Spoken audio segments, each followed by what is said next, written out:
Assalamualaikum warahmatullahi wabarakatuh. Kami dari kelompok 15. Di sini kami akan menjelaskan ide bisnis kami yakni Herflow. Yang dimana saya sendiri itu yakni Fanya Febriangelia dan rekan saya. Kalimat Sa'diyah. Nah, di sini kami akan menjelaskan tentang ide bisnis kami.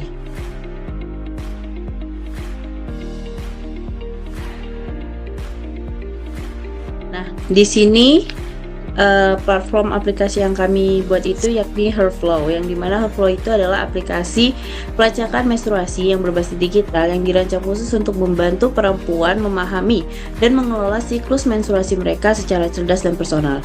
Yang dimana misi kami itu meningkatkan kesadaran kesehatan reproduksi manusia perempuan melalui teknologi.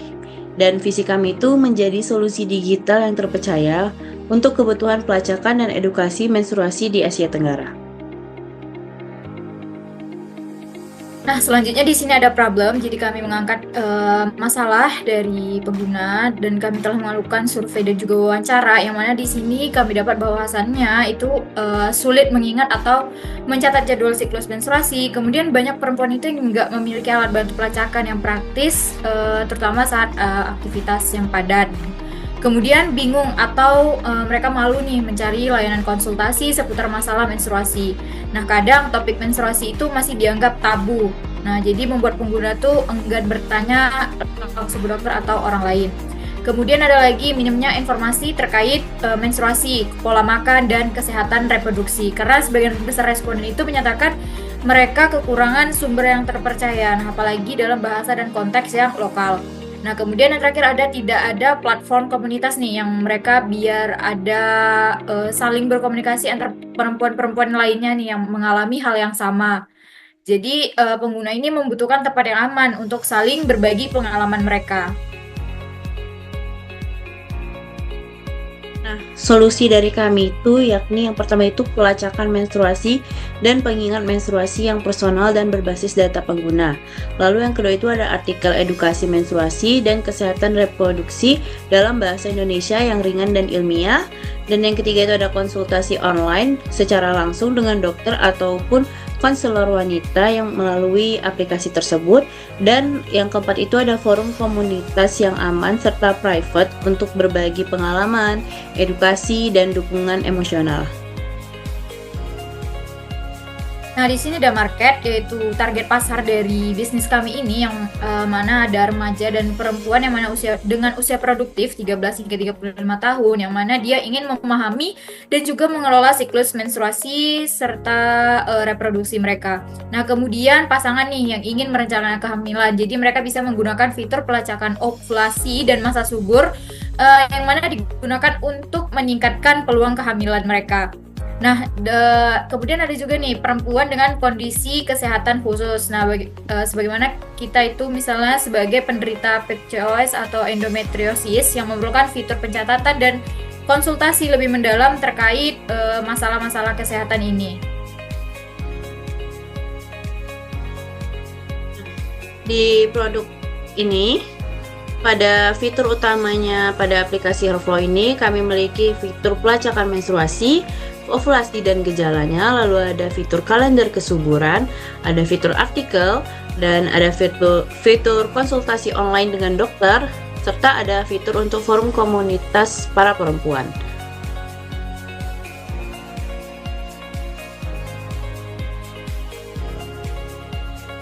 Nah, kemudian ada validation yang mana di sini kami telah melakukan survei online, kemudian juga ada wawancara, testing pengguna dan testing kemudahan dengan metode SEQ. Nah, di mana survei online ini kami menarik 30 responden yang mana hasilnya itu ada 78% itu tertarik mencoba aplikasi menstruasi dengan edukasi dan konsultasi. Kemudian ada yang 70% bersedia rutin membaca artikel, 60%-nya siap menggunakan fitur konsultasi online, dan 70%-nya pengguna mengaku kurang mendapatkan edukasi menstruasi dari keluarga atau sekolah, dan mereka ini membutuhkan solusi terkait masalah yang mereka hadapi. Nah, kami juga melakukan testing, yang mana testing pertama ini adalah System Usability Scale atau SUS. Jadi dengan mana hasilnya itu skor rata-ratanya adalah 78,75, yang mana ini artinya kategori good. Itu mayoritasnya merasa aplikasi ini mudah digunakan dan sangat bermanfaat. Dan yang terakhir ada testing kemudahan, yang mana di sini adalah menggunakan SE key atau single S question, yang mana rata-ratanya itu adalah sekitar 6,83 dari 7 ya, dari kategorinya sangat mudah. Jadi dia menunjukkan bahwasannya semua fitur yang telah kami buat itu dan melakukan testing bahwasannya mudah untuk digunakan. Lalu di sini terdapat juga kompetitor atau pesaing-pesaing yang memiliki aplikasi serupa dari kami. Nah, di sini nih terdapat dua aplikasi, yakni Clue dan Meet You, dan di sini ada beberapa aspek perbandingan. Seperti yang pertama itu ada fitur pelacakan menstruasi. Nah, di aplikasi Herflow itu terdapat dia lebih akurat. Pengingatnya itu terdapat pengingat, lalu ada analisis pola serta personalisasi. Lalu di Clue itu dia akurat juga, detail, tapi banyak fitur premiumnya. Dan di Meet You itu terdapat kombinasi menstruasi dan kehamilan, tapi opsi untuk pelacakannya itu terbatas. Lalu di fitur konsultasi kesehatan, pada aspek fitur konsultasi kesehatan itu di Herflow kita bisa langsung ke dokter atau ke ahli via aplikasi. Pada Clue itu tidak tersedia dan di Meet You juga tidak tersedia. Pada aspek edukasi kesehatan, di Herflow itu akan ada artikel edukasi ilmiah yang mudah dipahami dan disesuaikan dengan usianya. Lalu di Clue itu memiliki artikel edukasi ilmiah juga, lalu seputar menstruasi dan ovulasi. Untuk di Meet You itu artikelnya banyak, tapi belum terjamin medisnya. Lalu untuk komunitas pengguna, di Herflow itu komunitasnya aktif dan terpercaya berbasis edukasi. Untuk di Clue itu tidak ada, dan di Meet You itu ada komunitas, tapi kualitas informasinya itu belum terjamin. Lalu di aspek personalisasi dan rekomendasi, di Herflow itu terdapat personalisasi gejala, mood, aktivitas, nutrisi, dan rekomendasi aktivitas.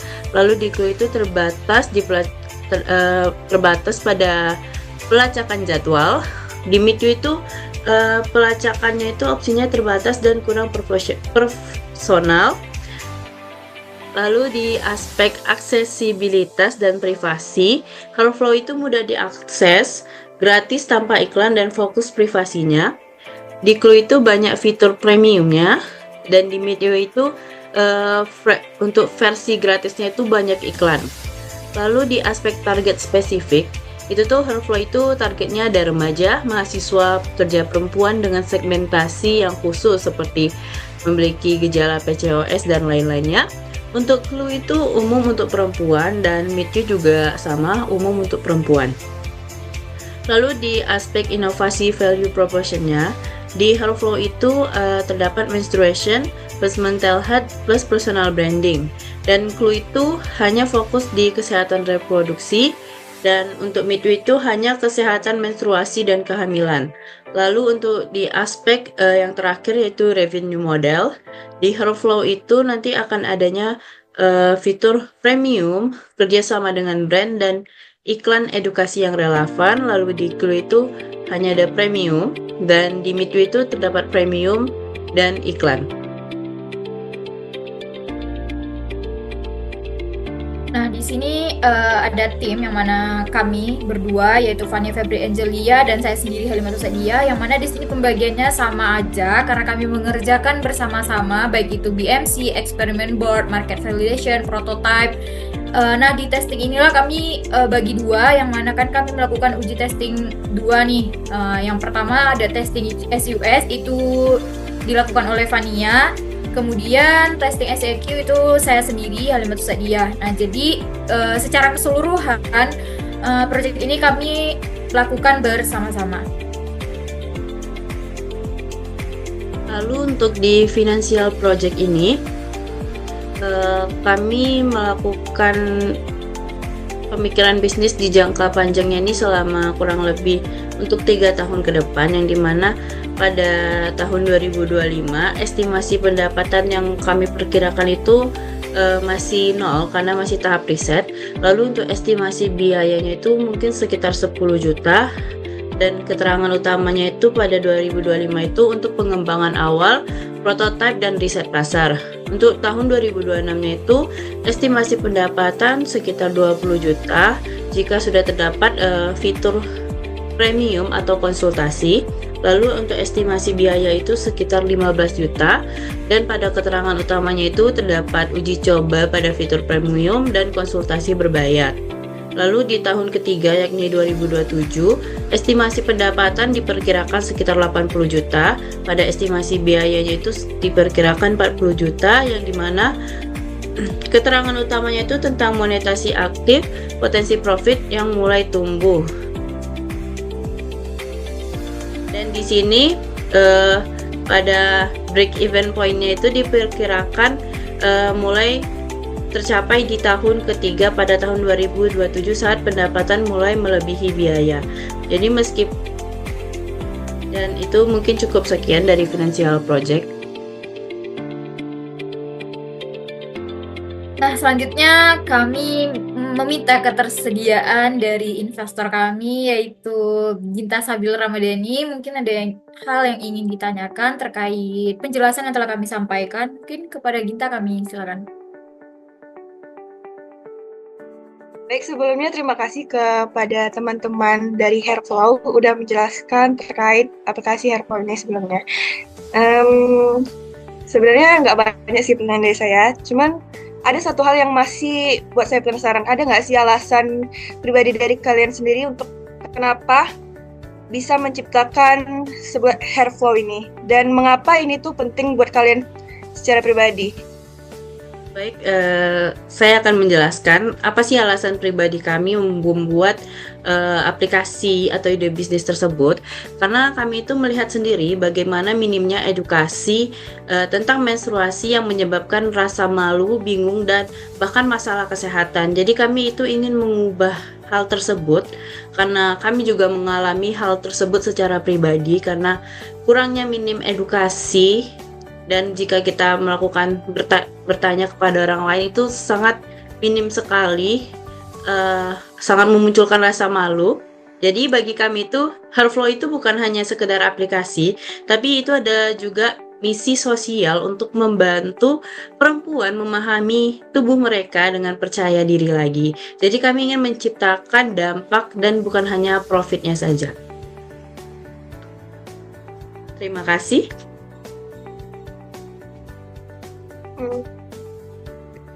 Oke. Jadi kalau misalnya produk Hairflow ini tidak atau kurang diterima di pasar, ada nggak strategi yang kalian siapkan supaya Hairflow ini dia tetap bertahan dan juga ada penggunanya terus bertambah gitu?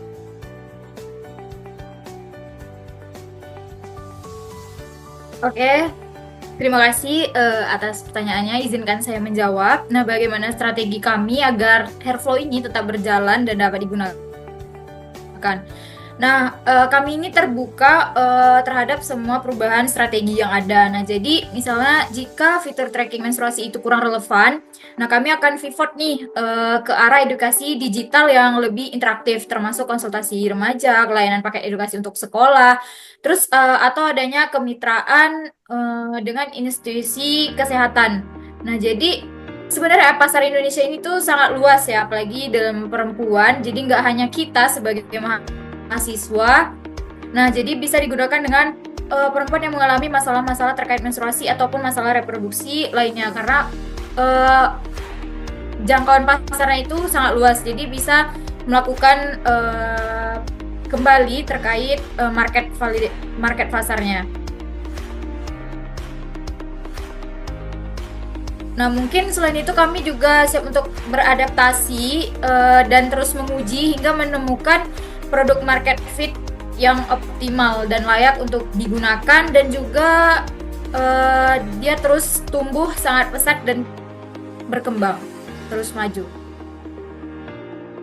Mungkin itu.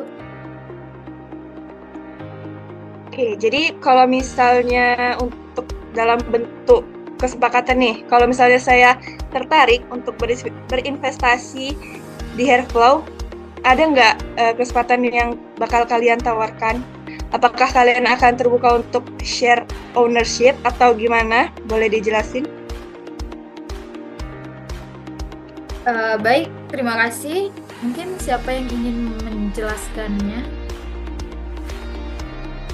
Oke, mungkin terkait kesepakatan dengan Hairflow ini, mungkin pada bagian pertama ada pengembangan produk mungkin dari 100% jangkauannya akan emang default 100%, yang mana di pembagian pertama ada pengembangan produk sebesar 40%. Jadi ini digunakan untuk nantinya menyempurnakan aplikasi termasuk tracking, konsultasi online, ataupun nantinya dengan UI UX. Terus pengujian perform dan keamanan dan juga upgrade infrastruktur teknologi serta biaya pengembangan lanjutan untuk Android-nya. Nah, kemudian yang kedua yaitu tentang pemasaran dan branding, itu udah presentasinya sebesar 30%, yang mana itu nanti untuk kampanye digital untuk memperkenalkan produk Hairflow ini ke target pasarnya, kemudian collab dengan influencer edukatif dan komunitas perempuan, terus pembuatan konten edukasi dan aktivasi online. Nah, dan yang ketiga itu ada penguatan tim, yang mana presentasinya sebesar 20%, itu untuk pelatihan internal dan juga dukungan produktivitasnya. Dan yang terakhir ada legal dan operasional, yaitu sisanya, yaitu sebesar 10%. Ini termasuk biaya pendaftaran badan usahanya, kemudian konsultasi hukumnya, dan biaya operasional harian serta cadangan resiko yang akan terjadinya. Nah, jadi terkait kesepakatan ini, kami tuh misalnya dari keuntungan yang didapatkan selama 3 tahun yang udah dijelaskan di dalam final project itu, ini akan membagi hasil sebesar 15% dari profit. Nah, nanti misalnya jika dari Hairflow ini dia menghasilkan keuntungan bersih dalam 3 tahun ke depan, nah investor ini akan mendapat 15% dari total laba. Nah, kemudian dalam sisi opsi equity-nya itu sebesar 10% dari kepemilikan saham. Jadi investor ini bisa memiliki 10% dari saham si Hairflow. Nah, mungkin itu terkait dari kesepakatan yang kami buat. Bagaimana dari pihak investornya sendiri? Mungkin masih ada yang bingung atau yang perlu dipertanyakan lagi? Mungkin cukup itu aja sih pertanyaan dari saya. Atau dari rekan-rekan Hairflow ada yang ingin ditanyakan?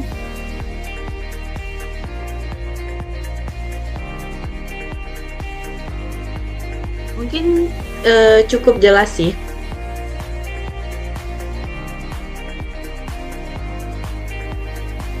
Oke, jika begitu mungkin cukup sekian penjelasan dari ide bisnis kami mengenai apa itu Hairflow, dan mohon maaf jika ada kesalahan dari kami.